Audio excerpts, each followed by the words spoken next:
রঙ্গরসের দিন ছিল আমার একদিন, 12 ঘন্টা বেলায় আমার সন্ধ্যা হইল। পাখি উড়ে যাওয়ার বুঝি সময় হলো, হায় পাখি উড়ে যাওয়ার বুঝি সময় হলো, পাখি উড়ে যাওয়ার বুঝি সময় হলো, হায় পাখি উড়ে যাওয়ার বুঝি সময় হলো। রঙ্গরসের দিন ছিল আমার একদিন, রঙ্গরসের দিন ছিল আমার একদিন, 12 ঘন্টা বেলায় আমার সন্ধ্যা হইল। পাখি উড়ে যাওয়ার বুঝি সময় হলো, হায় পাখি উড়ে যাওয়ার বুঝি সময় হলো, পাখি উড়ে যাওয়ার বুঝি সময় হলো, হায় পাখি উড়ে যাওয়ার বুঝি সময় হলো। শরীরে চামড়া ছিল টান, মিষ্টি সুরে গাইতাম গান, গলার আওয়াজ আমার কত দূরে যাইতো।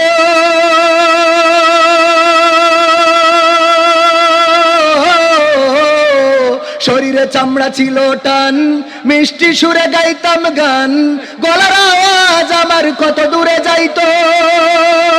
পাইকা গেল মাথার চুল, কথা বলতে পারে ভুল, পাইকা গেল মাথার চুল, কথা বলতে পারে ভুল, চোখে দেখি গন্ডগোল, দন্ত নড়িল। পাখি উড়ে যাওয়ার বুঝি সময় হলো, হায় পাখি উড়ে যাওয়ার বুঝি সময় হলো, পাখি উড়ে যাওয়ার বুঝি সময় হলো, হায় পাখি উড়ে যাওয়ার বুঝি সময় হলো। ঘন ঘন আসে দম, কানেতে শুনি কম, পিছে পিছে জম আমার ঘুরতে লাগিল।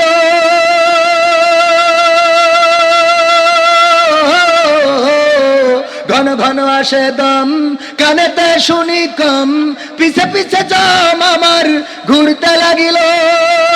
খাটো হয়ে আসছে পাও, হীন হলো সর্বদাও, খাটো হয়ে আসছে পাও, হীন হলো সর্বদাও, ভাবে বুঝি সময় আমার ফুরিয়ে এলো।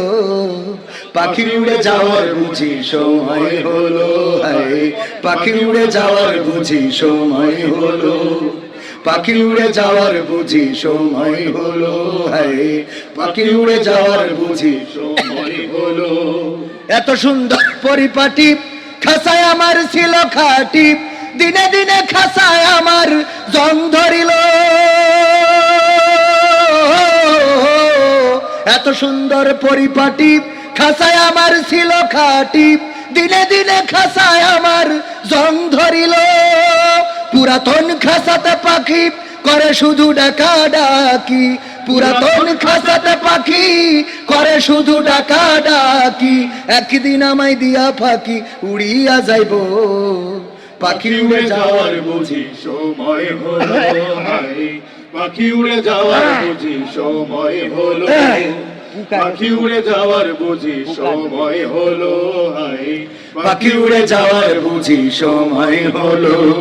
রঙ্গরসের দিন ছিল আমার একদিন, রঙ্গরসের দিন ছিল আমার একদিন, 12 ঘন্টা বেলায় আমার সন্ধ্যা হইল। পাখি উড়ে যাওয়ার বুঝি সময় হলো, হায় পাখি উড়ে যাওয়ার বুঝি সময় হলো, পাখি উড়ে যাওয়ার বুঝি সময় হলো, হায় পাখি উড়ে যাওয়ার বুঝি সময় হলো, হায় পাখি উড়ে যাওয়ার বুঝি সময় হলো, হায় পাখি উড়ে যাওয়ার বুঝি সময় হলো। মারহাবা বলা যাবে না? আরেকটু জোরে। সামনে মা বোনের আপাতত থাক, কিন্তু একটা কাজ করতে হবে, সেটা হলো আজকে মানে আমার সমস্যা হয়েছে, পোকা ঢুকে গেছে একটা গলার মধ্যে, যে এমন জায়গায় বেঁধেছে মানে খুশফুস করে। অসুবিধা নেই, আস্তে করে ঠিক হয়ে যাবে, ঠান্ডা পানি খাওয়াবেন। এখন সে যাই হয় হোক, মানে আমাদের আজকে একটা সুবিধা হলো কি, অনেক সময় আলোচনা করতে গেলে যদি শ্রোতা চলে যায়, বক্তার আলোচনা ভালো হয় না, জানেন কি না? যারা বক্তা তারা বোঝেন যে শ্রোতা উঠে যেতে থাকলে আলোচনার মানে এনার্জি পাওয়া যায় না। তো যেহেতু সামনে দর্শক দেখা যাচ্ছে না, তো উঠে চলে যাচ্ছে না যাচ্ছে না এটা বোঝার, মানে ওই সেই এক কানার মতো, কানা তো না চোখ আলা, উনি যে নাকি ওয়াজ শুরু করতো চোখ বুঝে স্টার্ট দিত, চোখ বুঝে আর একেবারে মুনাজাত করে চোখ খুলতো, বাবারা আমার, তারপরে আমি চোখ খুলি দেখে সামনে কেউ নেই, খালি একজন বসা।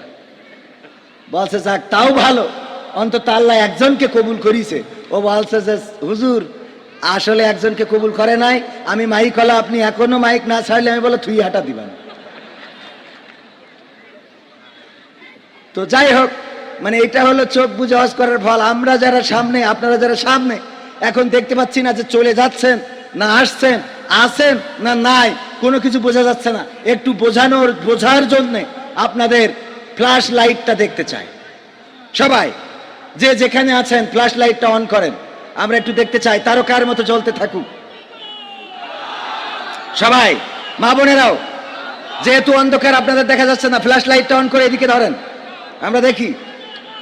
হ্যাঁ সবাই সবাই, কারো পকেটে লাইট থাকবে না, মোবাইল থাকবে না, সবাই বের করেন, সবাই বের করেন। দর্শক দেখে নিচ্ছি।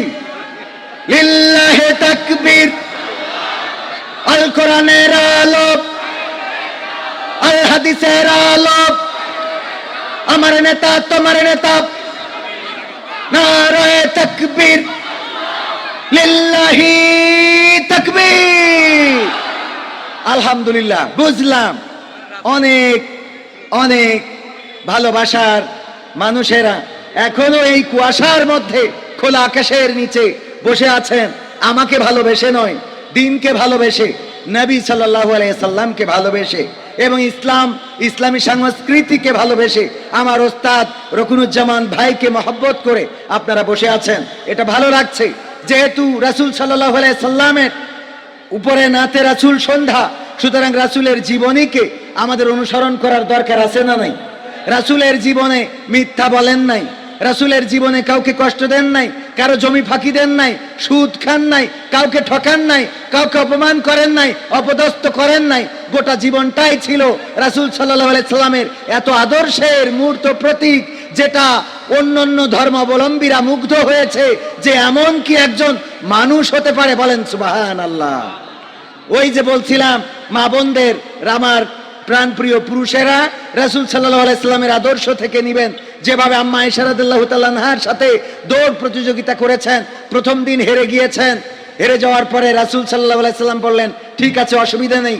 আম্মা আয়েশা খুব খুশি হয়ে গেলেন, আজকে কিন্তু তোমারে হারিয়ে দিয়েছি। পরে আবার আরেকদিন বললেন চলো আজকে একটু দৌড়াই, ওই দূরে যে পাহাড়টা দেখা যায় ওই পর্যন্ত দৌড় দেব। দৌড় দিয়েছে। আম্মা আয়েশা রাদিয়াল্লাহু তাআলা আনহা মোটা হয়ে গিয়েছিলেন, এই জন্য ওই দৌড়ে আর ফার্স্ট হতে পারলেন না।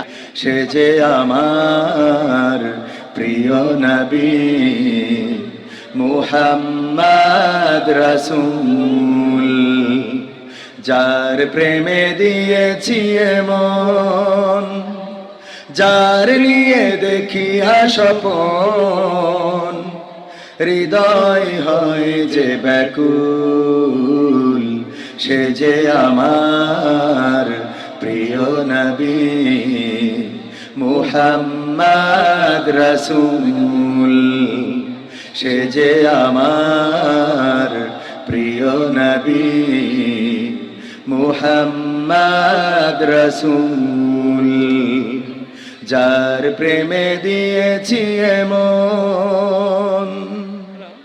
মন ছুটে যাই যার টানে, মরু মদিনার উদ্যানে।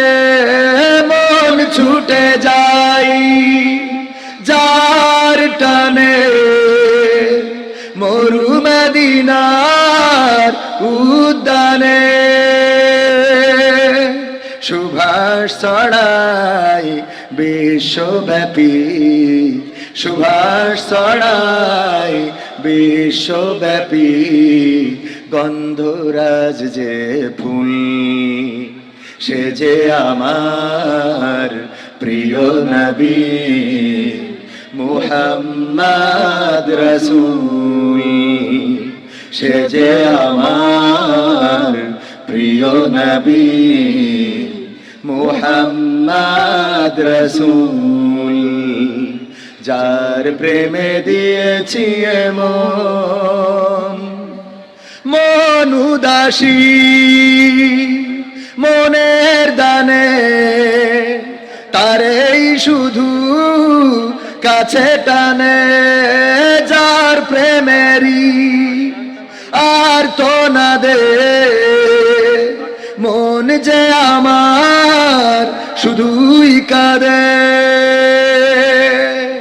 মন উদাসী মনের দানে তারেই শুধু কাছে টানে যার প্রেমেরই আর তো না দে মন যে আমার শুধুই কাঁদে যার বিরহে পাগল পারাই যার বিরহে পাগল পারাই রোই আমি মশগুল সে যে আমার প্রিয় নবী মুহাম্মদ রাসূল সে যে আমার প্রিয় নবী মুহাম্মদ রাসূল যার প্রেমে দিয়েছি মন যার নিয়ে দেখি স্বপন হৃদয় হয় যে ব্যাকুল সে যে আমার প্রিয় নবী মুহাম্মদ রাসূল সে যে আমার প্রিয় নবী মুহাম্মদ রাসূল আরেকটু জোরে আমরা রাসূল সাল্লাল্লাহু আলাইহি সাল্লামের অনেকেই মিলাদুন নবী মানি আবার অনেকেই সিরাতুন নবী মানি কেউ সিরাতুন নবী করার কারণে মিলাদুন নবীকে গুরুত্ব দেন না আর কেউ মিলাদুন নবী করার কারণে সিরাতুন নবীকে গুরুত্ব দেন না এটা কি ঠিক রাসূল সাল্লাল্লাহু আলাইহি সাল্লামের জন্ম বৃত্তান্তকে আমরা বলে থাকি মিলাদুন নবী মিলাদ জন্ম বৃত্তান্ত আর সিরত জীবন বৃত্তান্ত দুইটাকে অ্যাভয়েড কোনোটার সাথে তুলনা করে একটাকে এড়িয়ে চলার কোনো সুযোগ নাই রাসূল সাল্লাল্লাহু আলাইহি সাল্লাম এসেছেন এটাকে অবশ্যই আমরা রাসূলের জীবন নিয়ে আলোচনা করতে গেলে মিলাদুন নবী হয়ে যাবে আর যদি আমরা জন্ম নিয়ে যদি আলোচনা করতে যাই তাহলে মিলাদ হবে আর যদি জীবন নিয়ে আলোচনা করি তাহলে সিরাত হবে দুটাকেই গুরুত্ব দিতে হবে আল্লাহ রাব্বুল আলামিন দুটাকেই গুরুত্ব দিয়েছেন রাসূল সাল্লাল্লাহু আলাইহি সাল্লাম জন্মগ্রহণের পরে আমেনার কোলে যখন এসেছিলেন আমেনা বলেন যে আমি যখন কোলে নিলাম তখন মনে হলো আকাশের চাঁদটা আমার কোলে বলেন সুবহানাল্লাহ এত সুন্দর ছিলেন বিশ্বনবী সাল্লাল্লাহু আলাইহি সাল্লাম দাদা আব্দুল মুত্তালিব কোলে করে নিয়ে চলে গেলেন কাবার চত্বরে আর নাম রাখলেন মুহাম্মদ তথা প্রশংসিত জানেন তো সবাই মুহাম্মদ সাল্লাল্লাহু আলাইহি সাল্লামের নাম রাখলেন কি মুহাম্মদ তথা প্রশংসিত আল্লাহ রাসূল এখন পর্যন্ত প্রশংসিত আছেন না নাই এতটাই প্রশংসিত যে ভারতে হিন্দু অধ্যুষিত ভারতে তাদের পাঠ্যপুস্তকে বিশ্বনবী সাল্লাল্লাহু আলাইহি সাল্লামের জীবনীকে অন্তর্ভুক্ত করে দিয়েছে বলেন সুবহানাল্লাহ আপনারা জানেন মাইকেল এইস হার্ট বই লিখেছে সেই বইয়ে প্রথম যে জীবনীটা অন্তর্ভুক্ত করেছে সেটা ছিল আমাদের নবী মুহাম্মদ সাল্লাল্লাহু আলাইহি সাল্লামের জীবনী তিনি জানতেন তিনাকে প্রশ্ন করা হবে এইজন্য প্রশ্ন করার পরে বলেছিলেন আমি জানতাম আমাকে জিজ্ঞাসা করবেন আমি জিজ্ঞাসিত হব কিন্তু উত্তর আমার কাছে আছে সেটা হলো আমি আপনাদের কাছে যদি উল্টো করে প্রশ্ন করি বলেন তো দেখি পৃথিবী সৃষ্টি থেকে আজ পর্যন্ত এমন কোন একজন ব্যক্তিকে কি দেখাতে পারবেন যেই ব্যক্তি শিশুকাল থেকে বৃদ্ধকাল পর্যন্ত যেই ব্যক্তির যৌবন কৈশোর যেই ব্যক্তির স্বাভাবিক জীবন যেই ব্যক্তির রান্নাঘর যেই ব্যক্তির পারিবারিক জীবন সংসদীয় জীবন রাষ্ট্রীয় জীবন যুদ্ধের ময়দান প্রতিটা সেক্টরে এমন একটা জায়গা নাই যেখানে তিনি সাকসেস হন নাই এরকম নবী মুহাম্মাদের বাইরে আর একজন ব্যক্তিকে কি দেখাতে পারবেন আর একজন ব্যক্তিও নাই যিনি শিশুকাল থেকে মায়ের কোল থেকে চলে গেলেন হালিমার কোলে দুগ্ধ পান করান একটা স্তন খেয়েছেন আর একটা রেখেছেন সুবহানাল্লাহ শিশুকাল থেকে ইনসাফ করেছেন এমন একজন মানুষ যিনি শিশুকালে ভাইয়ের জন্য দুগ্ধ ভাইয়ের প্রতি অবিচার করেন নাই তার জন্য একটা স্থান রেখে দিয়েছেন বিশ্বনবীর লজ্জাস্থান থেকে কাপড় পড়ে গেলে কান্না জুড়ে দিতেন আমিনা হালিমা বলেন যে আমি রাসূল সাল্লাল্লাহু আলাইহি সাল্লামের কান্না যখন শুনতাম আমার মনে হতো হয়তো ক্ষুধা পেয়েছে, আমি যে দুগ্ধ দিতাম তারপরেও ঠান্ডা হতো না। আমি যখন লজ্জাস্থানের পরে কাপড় তুলে দিতাম তখন কান্নাটা বন্ধ হয়ে যেত। বলেন সুবহানাল্লাহ। হালিমা বলেন আমার উটটা ছিল দুর্বল, যখন মক্কায় সবাল উট নিয়ে সবাই এসে বাচ্চা নিয়ে চলে গেছে, বড় লোকের ধনীর দুলালি যারা, ধনীর আদরের বাচ্চা যারা, তাদেরকে নিয়ে চলে গেছে, আমি অবশিষ্ট একটা পাইলাম যার বাবা নাই, সংসারে অভাব। আমি চিন্তা করলাম খালি হাতে না যেয়ে এই বাচ্চাটাকেই কোলে তুলে নিই। বাচ্চাটাকে নিয়ে আমি যখন উঠে করে রওনা দিলাম তখন অন্য সকল সবল উটকে পিছনে ফেলে আমার উট ফাস্ট হয়ে গেল, আমি সবার আগে বাড়ি পৌঁছে গেলাম। এটা ছিল শিশুকালে, এটা ছিল ছোটবেলায়। চাচার সাথে গিয়েছেন ব্যবসার কাজে, সেখানে এক পাদ্রীর সাথে দেখা হলো। পাদ্রী জিজ্ঞাসা করলো এ কি হয়? বললো আমার ভাতিজা। বললো দেখে রাখবেন, কারণ আমি আশা করছি যে এই ব্যক্তিটি সেই আখেরি জামানার পয়গম্বর হবে। কারণ আপনি যখন আসছিলেন তখন আমি দেখেছি যে আকাশের মেঘটা এই বাচ্চাটাকে ছায়া দিতে দিতে আসছে। সুবহানাল্লাহ বলবেন না? আল্লাহ রাসূল নবুয়াত পেলেন।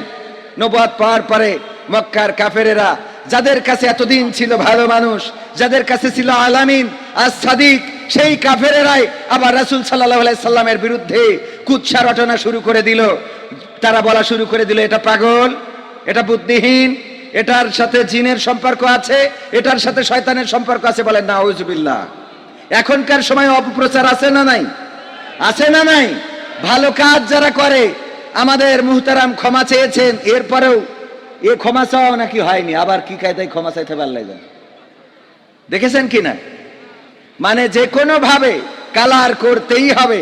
যাকে ভালো লাগে না তার সাথে এই জাতীয় আচরণ, যাদেরকে ভালো লাগে না, তবে আল্লাহর কাছে যারা শ্রেষ্ঠত্বের মর্যাদা পায় তাদেরকে দমানো যায়? দমানো কি গেছে ইতিপূর্বে? ইতিপূর্বে দমানো যায় নাই। আদম আলাইহিস সালাম থেকে শুরু করে নবী মুহাম্মদ সাল্লাল্লাহু আলাইহি সাল্লাম, আবু বকর রাদিয়াল্লাহু তাআলা আনহু থেকে শুরু করে নবীর সাহাবীরা শুধু নয়, খানজাহান, শাহ মাকদুম, তিতুমির, শরিয়াতুল্লাহ, মুন্সি মেহেরুল্লাহ, এমনি ভাবে বাংলার জমিনে আরো নাম অনেকের আজকে সরাসরি যদি না নিই তাও জানবেন কোরআনের জন্য জীবন দিয়ে গিয়েছে। বিশেষ করে কোরআনের পাখি সম্মানজনক জীবন যাপন করেছেন। আজকে তাদের রক্তের বিনিময়ে বাংলাদেশে বিজয়ের সূর্য দেখা যাচ্ছে। বলেন ঠিক কিনা? এই জন্য আমি মাঝে মাঝে বলি সাহস নিয়ে দেন সাহস নিয়ে দাঁড়িয়েছ তাই মুক্ত হয়েছে জমিন, সাহস করে দাঁড়ালে আর একবার কায়েম হয়ে যাবে দিন। সাহস নিয়ে দাঁড়িয়েছ তাই মুক্ত হয়েছে জমিন, সাহস করে দাঁড়ালে আর একবার কায়েম হয়ে যাবে দিন। নয় নয় নয় আর কোনো ভয়, আনতে হবে দিনের বিজয়। নয় নয় নয় আর কোনো ভয়, আনতে হবে দিনের বিজয়, দিনের বিজয়।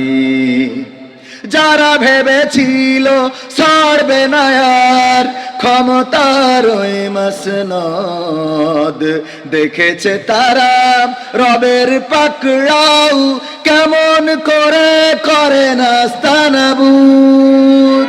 যারা ভেবেছিল ছাড়বে না আর ক্ষমতার ওই মসনদ, দেখেছে তারা রবের পাকড়াও কি করে করে নাস্তানাবুদ। তাই নয় নয় নয় আর কোন ভয়, আনতে হবে দিনের বিজয়, দিনের বিজয়। মানুষের সাথে যারা করেছে দুশ্মনী, করেছে বাড়াবাড়ি, দেশের বুকে তাদের হয়নি তো জায়গা, যেতে হলো মামার বাড়ি। মানুষের সাথে যারা করেছে দুশ্মনী, করেছে বাড়াবাড়ি, দেশের বুকে তাদের হলো না তো জায়গা, যেতে হলো মামার বাড়ি। তাই নয় নয় নয় আর কোন ভয়, আনতে হবে দিনের বিজয়, দিনের বিজয়। কাবা রক্ষাই যেই মহারব পাঠিয়েছিলেন আবাবিল, আজও তিনি দয়াময় তেমনি আছে, বদলেনি তো এক তিল। কাবা রক্ষাই যেই মহারব পাঠিয়েছিলেন আবাবিল,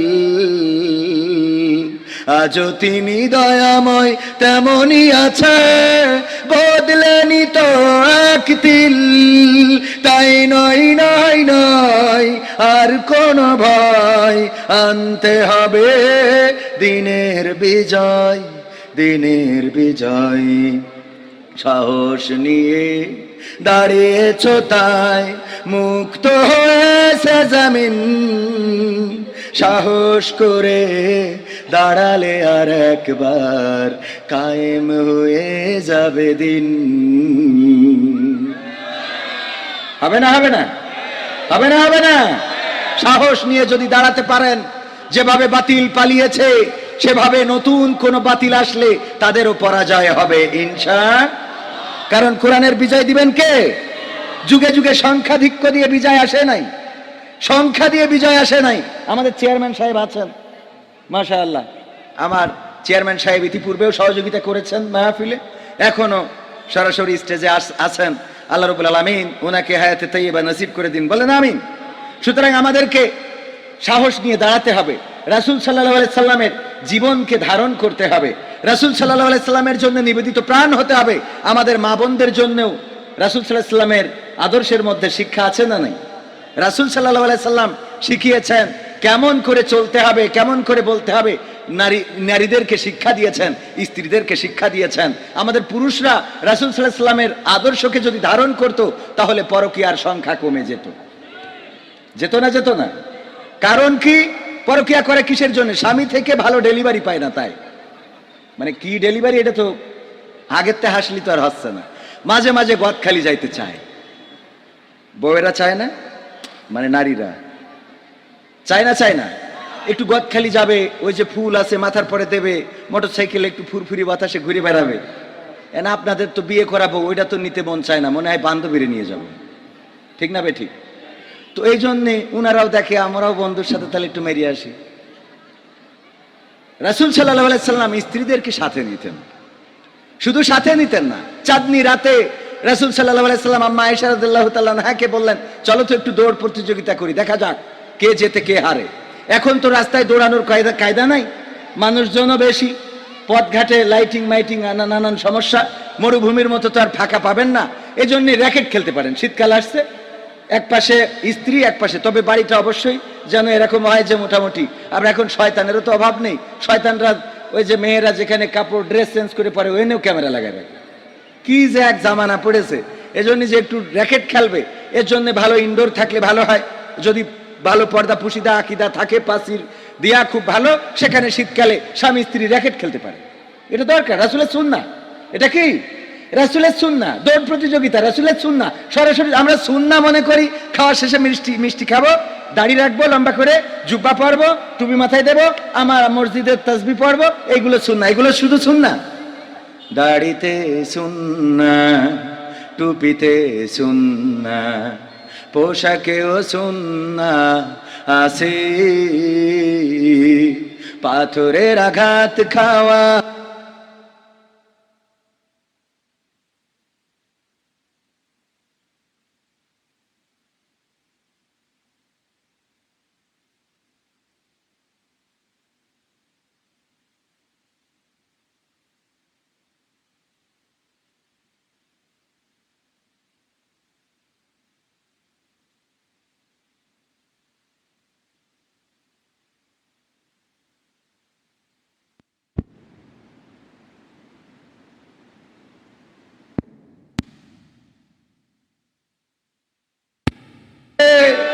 নবীর প্রেমে তুমি দাওয়াতে তাবলীগ ধারণ করেছ বুকে, সেই তুমি আজ কেন জুলুমের প্রতিবাদে আওয়াজ তোলো না মুখে?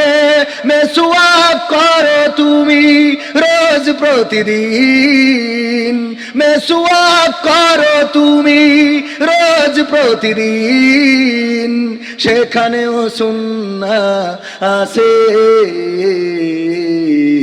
পাথরের আঘাত খাওয়া, মাঝে মাঝে জেলে যাওয়া, সেটা যে সুন্নাহ কেন মনে হয় না তোমার কাছে?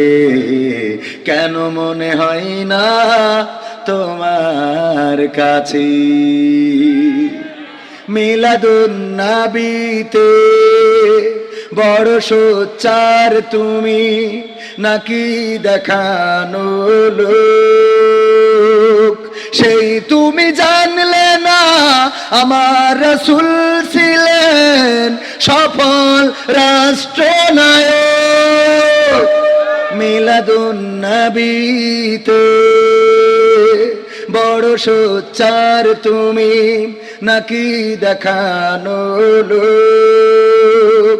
সেই তুমি জানলে না আমার রাসূল ছিলেন সফল রাষ্ট্রনায়ক।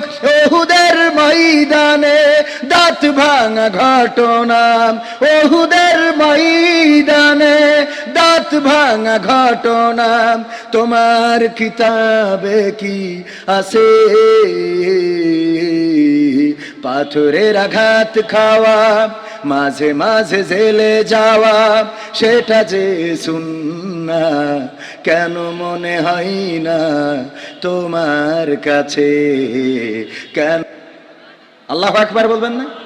আম্মা আয়েশা রাদিয়াল্লাহু তাআলা আনহা বললেন, আল্লাহর নবী আপনি একজন বৃদ্ধাকে বিয়ে করেছিলেন যখন আপনার যৌবন ছিল, 25 বছর বয়স, এবং অপোজিটে ছিলেন খাদিজা রাদিয়াল্লাহু তাআলা আনহা আম্মা, ওনার বয়স ছিল 40 বছর। কি এমন সুন্দরী ছিল যে আপনার ঘরে এত বিবি আছে, এখনো তাদেরকে দেখে আপনি হেইডারে ভুলতে পারেন না? আল্লাহ নবী বললেন, আয়েশা এমন করে বলো না। আয়েশা রাদিয়াল্লাহু তাআলা আনহা বললেন, বিবি খাদিজার সম্বন্ধে যদি একটু শোনাতেন আমাকে। আল্লাহ নবী বললেন, ওগো খাদিজা, ওগো আয়েশা, শুনে নাও, আমি যখন দিনের দাওয়াত দিতাম, দিনের বেলায় আর দিতে পারতাম না, কারণ আমার দিকে পাথর মারতো, থুতু নিক্ষেপ করতো, আমার পাঞ্জাবি ছিঁড়ে দিত, আমাকে গালিগালাজ করতো, আমি নামাজে দাঁড়ালে আমার মরা পচা উটের নাড়ি ভুড়ি মাথার উপরে চাপিয়ে দিত, এই বাতিলেরা আমাকে নানান ভাবে উত্ত্যক্ত করতো। আমি রাতের অন্ধকারে বের হতাম দিনের দাওয়াতে, গভীর রাতে ফিরে আসতাম আর ডাক দিতাম খাদিজা, অমনি দরজা খুলে যেত। আমি জিজ্ঞাসা করলাম, খাদিজা, আমি যতদিন, যতবার, যত রাতে, যত গভীর রাতে এসেছি, একবার ডাক দিয়েছি খাদিজা, আর অমনি দরজা খুলে গেছে, তুমি কেমনে খুলে দাও খাদিজা? এক ডাকে কিভাবে খুলে যায় দরজা? খাদিজা রাদিয়াল্লাহু তাআলা আনহা বললেন, ওগো নবী, আপনি থাকেন দিনের দাওয়াতে, কোরআনের দাওয়াতে, বাতিল আপনার দিকে চোখ মোটা করে তাকায়, আপনাকে মারতে চায়, আপনাকে ধরতে চায়, আপনাকে পৃথিবী থেকে নিশ্চিহ্ন করে দিতে চায়, দেশ থেকে বিতাড়িত করতে চায়। আমি আপনার স্ত্রী হয়ে কেমন করে খাটে এই বিছানায়, নরম বিছানায় আরাম করে ঘুমায়, এই জন্য যতক্ষণ আপনি বাড়ি আসেন না ততক্ষণ পর্যন্ত আমি দাঁড়িয়ে থাকি দরজায় পিঠটা লাগিয়ে দিয়ে। আল্লাহু আকবার বলবেন না? দরজায় পিঠ লাগিয়ে দিয়ে দাঁড়িয়ে থাকি, আপনি আসার অপেক্ষা করি, তারপরে আপনি যখন আসেন এই দরজা খুলি, তারপরে একসাথে ঘুমাই। এই ছিল খাদিজা রাদিয়াল্লাহু তাআলা আনহা। আল্লাহর নবী সাল্লাল্লাহু আলাইহি সাল্লামের ব্যবহারটা এত ভালো ছিল, যখন খাদিজা বিয়ে করলেন কাফেরেরা বলাবলি করলো, আহারে খাদিজা এত বড় কোটিপতি, সে একজন গরিবকে বিয়ে করেছে, তাও যে তার আন্ডারে চাকরি করত, ছিল খাদিজা তার বস, আর তারে স্বামী বানিয়ে নিয়েছে, এটা কেমনে হইলো? খাদিজা রাদিয়াল্লাহু তাআলা আনহা বুদ্ধি করে সবাইরে দাওয়াত দিলেন, কাফের লিডার, নেতা, চেয়ারম্যান, মেম্বার, আওয়ামী লীগের লোক, বিএনপির লোক, সব দাওয়াত দিয়েছে একসাথে। দিয়ে সব এক জায়গায় আসার পরে বলতেছে, আমি এই যে স্ট্যাম্প কিনে নিয়ে আইছি, এই স্ট্যাম্প, এখানে এই যে লেখা আছে আমার যত ব্যবসা, বিজনেস, আমার ফ্যাক্টরি, কলকারখানা, মিল, সোয়েটার ফ্যাক্টরি, হাবিজাবি যা আছে, উট, গরু, ছাগল, ভেড়া, ঘোড়া, হাতি, সব নবী মুহাম্মদ, আমার স্বামী, তখন তো নবী হয় নাই, আমার স্বামী মুহাম্মদ ইবনে আব্দুল্লাহ, আমি তার নামে সব লিখে দিলাম। এখন এই যে সই করে দিছি, আমার মক্কাবাসী বলেন তো দেখি, এখন গরিবকে খাদিজা রাদিয়াল্লাহু তাআলা আনহা এবার বললেন, ওগো মক্কাবাসী শুনে নাও, সবাইকে সাক্ষী রেখে বলছি, আমি যেহেতু এখন নিঃস্ব অসহায়, সব লিখে দিয়া শেষ, আমার কাছে আর কিছুই অবশিষ্ট নাই। এখন যদি মুহাম্মদ আমাকে দয়া করে তার কদমের কাছে আশ্রয় দেন, তবে আমি খাদিজা ধন্য হব। আর আমাদের স্ত্রীরা কয়, আমি যার বিয়ে করেছি ওরা আছে কি? আমার বাপের বাড়ি যে দোতলা পুকুর রয়েছে, সেখানে ইলিশের চাষ হয়। এই কয় না শুধু কয় না, ওই কলার ধরি টান দেয়, কয় এই আমার তুই কি বললি? হ্যাঁ, এত বড় স্পর্ধা, তুই আমার সাথে কোন ভাষায় কথা বলছিস? আছে না নাই? আছে মানে কি, স্বামীদের আমার কথা না কই, কত মানুষ আছে টিসু মিসু দিনই। আশরাফ ভাই, মনে বড় দুঃখ থেকে গেল, একটু ঘাম মসবো তাও হাসছে না। আরে পুকারা যত সব যুদ্ধ নিয়েছি কেনে, অসুবিধা নেই। আমরা আরেকটু সময় কি কথা বলবো, সঙ্গীত বলবো। সঙ্গীত তো যেহেতু নাতে রাসূল সন্ধ্যা, সুতরাং আমাদের যে কথাগুলো এগুলো কোরআন এবং হাদিস থেকে। গোটা কোরআনটাই বিশ্বনবী সাল্লাল্লাহু আলাইহি সাল্লামের স্ত্রী আম্মা আয়েশা রাদিয়াল্লাহু তাআলা আনহা বলেছেন, তোমরা রাসূলের চরিত্র জানতে চাও, রাসূলের জীবন জানতে চাও, গোটা কোরআনটাই রাসূলের চরিত্র, গোটা কোরআনটাই রাসূলের জীবন। তোমরা কোরআন পড়ো না? কোরআন পড়লেই তো, সুতরাং কোরআন থেকে বললেও রাসূলকে বলা হয়ে যায়, ঠিক না বে ঠিক?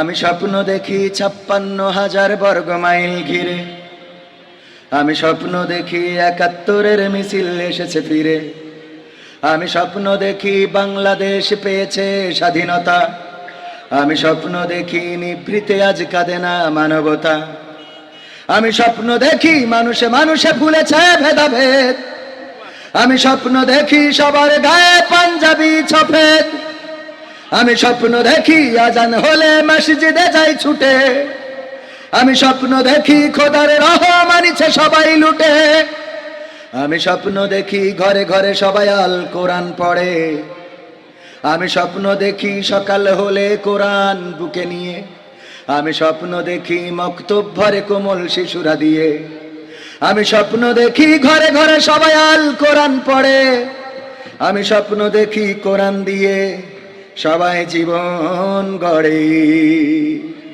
এই স্বপ্ন যদি না হয় পূরণ, তবে এক নদী বুকে দুঃখ নিয়ে হবে যে আমার মরণ।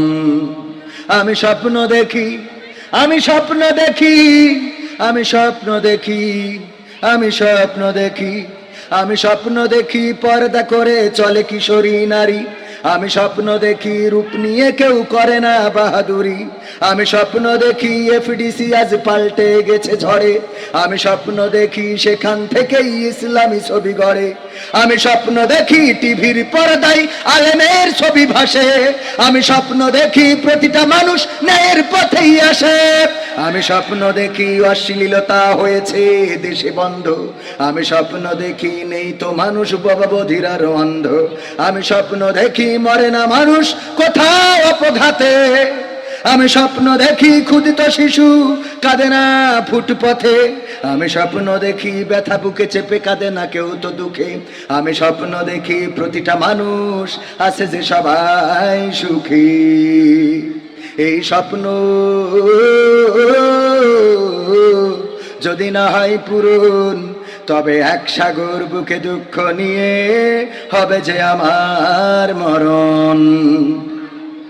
আমি স্বপ্ন দেখি, আমি স্বপ্ন দেখি, আমি স্বপ্ন দেখি, আমি স্বপ্ন দেখি, আমি স্বপ্ন দেখি রাষ্ট্রপতির মুখে রাসূলের দাড়ি, আমি স্বপ্ন দেখি ক্ষমতা নিয়ে করে না কাড়াকাড়ি, আমি স্বপ্ন দেখি নেতা নেত্রীরা ভুলে গেছে সব দ্বন্দ্ব, আমি স্বপ্ন দেখি মিল হয়েছে যেন কবিতার ছন্দ, আমি স্বপ্ন দেখি সুপ্রিম কোর্টের বিচারের মানদণ্ড, আমি স্বপ্ন দেখি কোরআন হাদিস দিয়েই করে খণ্ডন, আমি স্বপ্ন দেখি সংসদে সবাই কোরআনের কথা বলে, আমি স্বপ্ন দেখি দেশটাই আমার কোরআন দিয়েই চলে, আমি স্বপ্ন দেখি, আমি স্বপ্ন দেখি, আমি স্বপ্ন দেখি কারাগার থেকে ফিরেছে ভাইয়েরা নিড়ে। আমি স্বপ্ন দেখি কোরআনের পাখি আবার এসেছে ফিরে। এই স্বপ্ন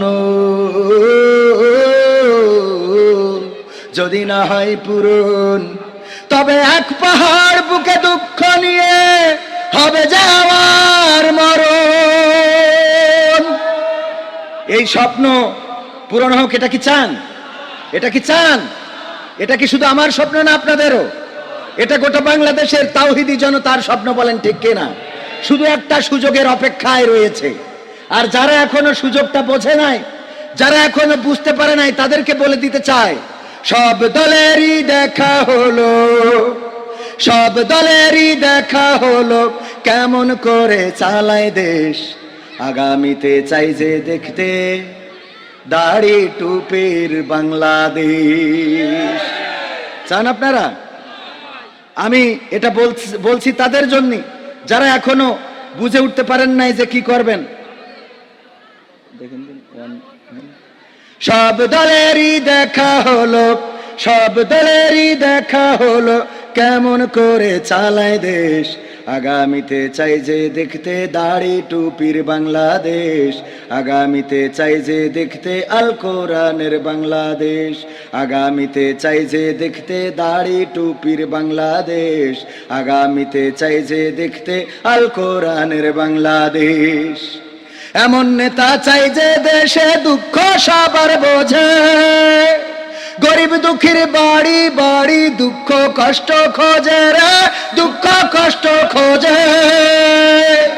এমন নেতা চাই যে দেশে দুঃখ সবার বোঝে, গরিব দুঃখীর বাড়ি বাড়ি দুঃখ কষ্ট খোঁজে রে, দুঃখ কষ্ট খোঁজে। সব অধিকার ফিরিয়ে দিয়ে, সব অধিকার ফিরিয়ে দিয়ে আনবে দেশে খুশির লেশ। আগামীতে চাই যে দেখতে দাড়ি টুপির বাংলাদেশ। আগামীতে চাই যে দেখতে আল কোরআনের বাংলাদেশ। আগামীতে চাই যে দেখতে দাড়ি টুপির বাংলাদেশ। আগামীতে চাই যে দেখতে আল কোরআনের বাংলাদেশ। ভ্রান্ত মতে বাতিল পথে শান্তি খোঁজে যারা, রবের ভাষায় চোখ থাকিতে অন্ধ বধির তারা রে, অন্ধ বধির তারা। ভ্রান্ত মতে বাতিল পথে শান্তি খোঁজে যারা, রবের ভাষায় চোখ থাকিতে অন্ধ বধির তারা রে, অন্ধ বধির তারা। ভুলের পথে থাকলে অটল, ভুলের পথে থাকলে অটল, এহ পরকাল হবে শেষ। আগামীতে চাই যে দেখতে দাড়ি টুপির বাংলাদেশ। আগামীতে চাই যে দেখতে আল কোরআনের বাংলাদেশ। আগামীতে চাই যে দেখতে দাড়ি টুপির বাংলাদেশ।